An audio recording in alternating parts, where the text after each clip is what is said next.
Hello, I'm Dr. Laura Murillo, President and CEO of the Houston Hispanic Chamber of Commerce. I am so excited about this interview. You're going to learn more about Eddie Mendoza and his World Cup journey. But before we do that, let me tell you a little bit about Eddie. I guess we've known each other now well over 10 years, and he was working for a corporation and said, I want to be an entrepreneur. I'm going to do my own thing. And he laid it out, and we talked about it. And fast forward, he has his own business.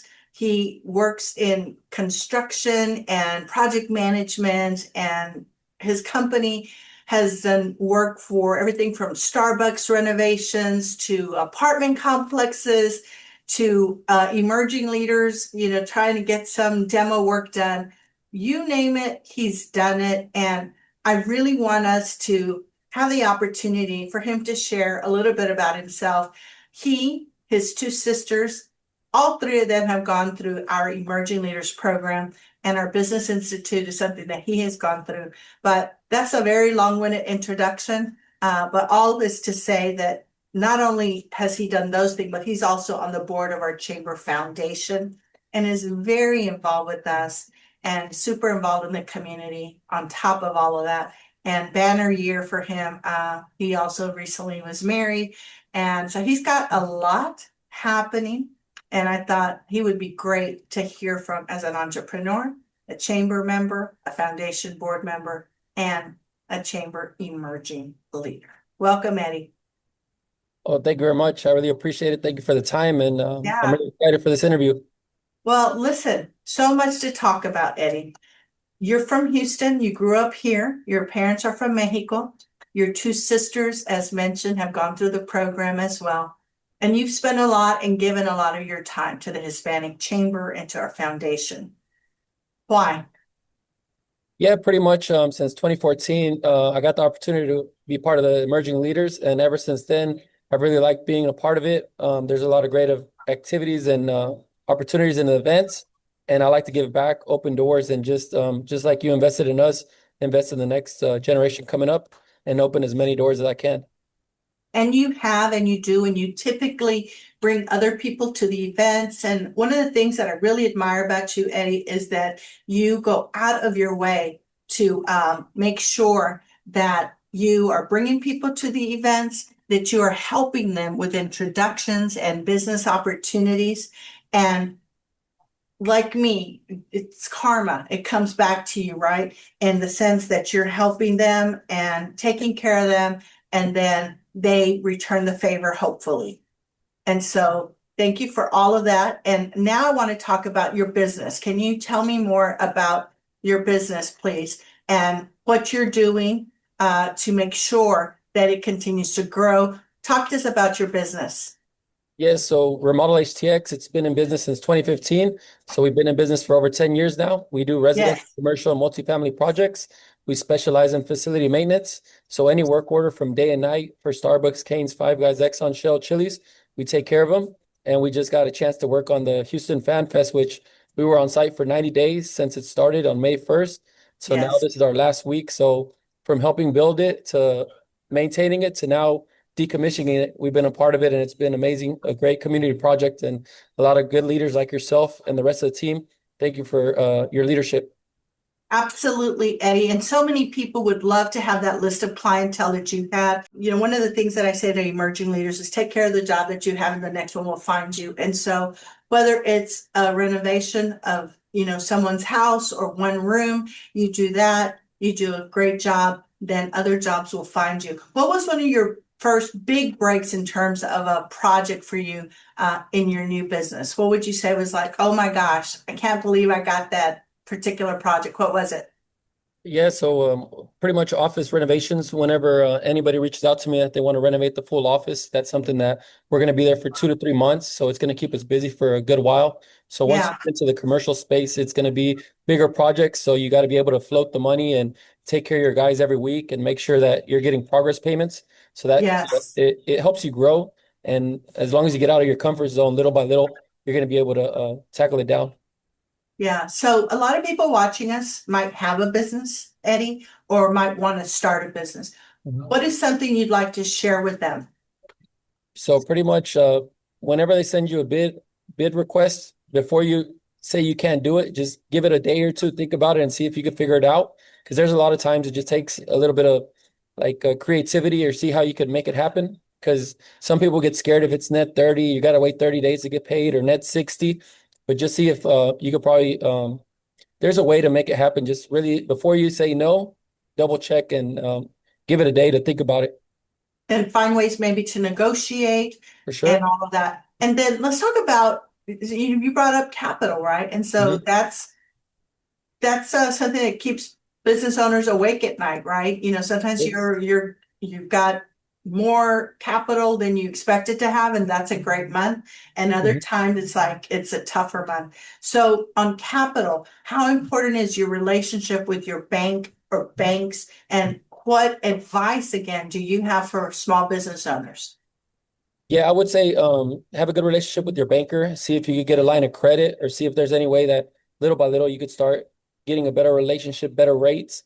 And as the time goes, they're going to be offering you stuff because they see that you're growing and there's more opportunities, bigger projects, and they want to be there with you as you grow.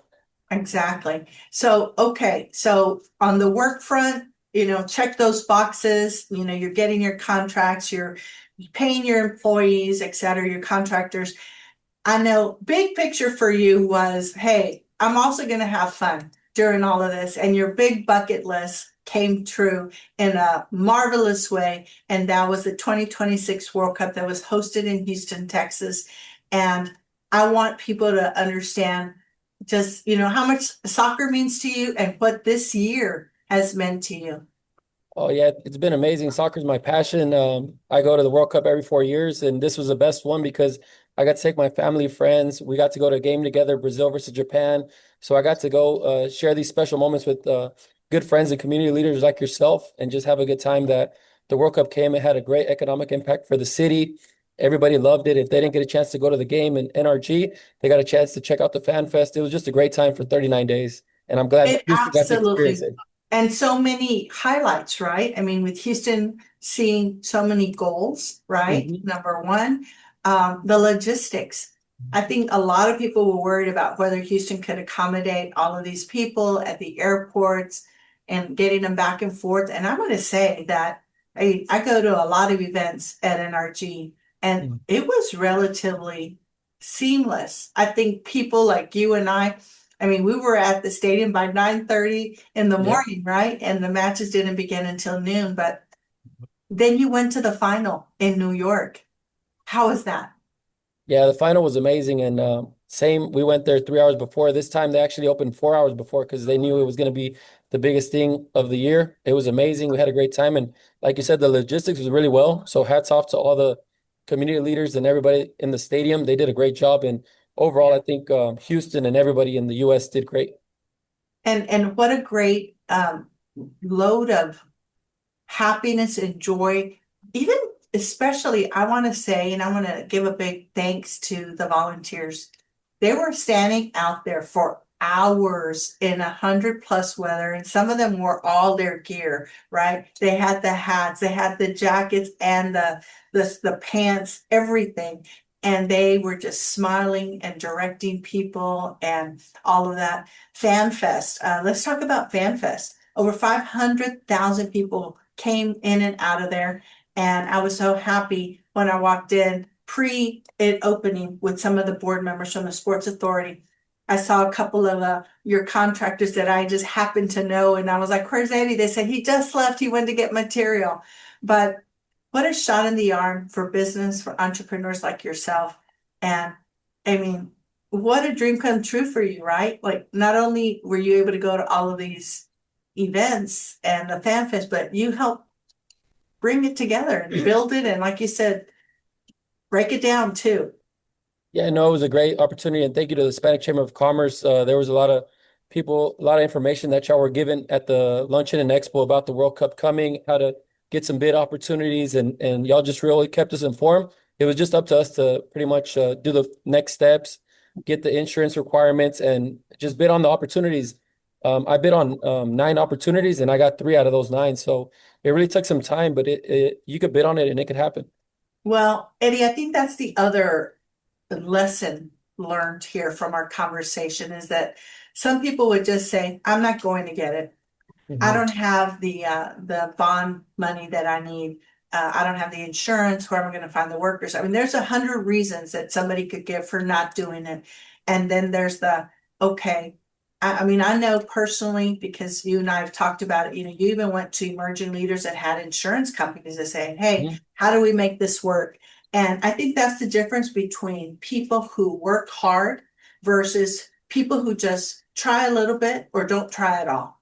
There is a big Definitely. difference. And so when you see people who are successful, what I think sometimes is not taken into account is how much more they had to do to get there. So again, I think your example of now having that as part of your portfolio is going to open a lot of other doors.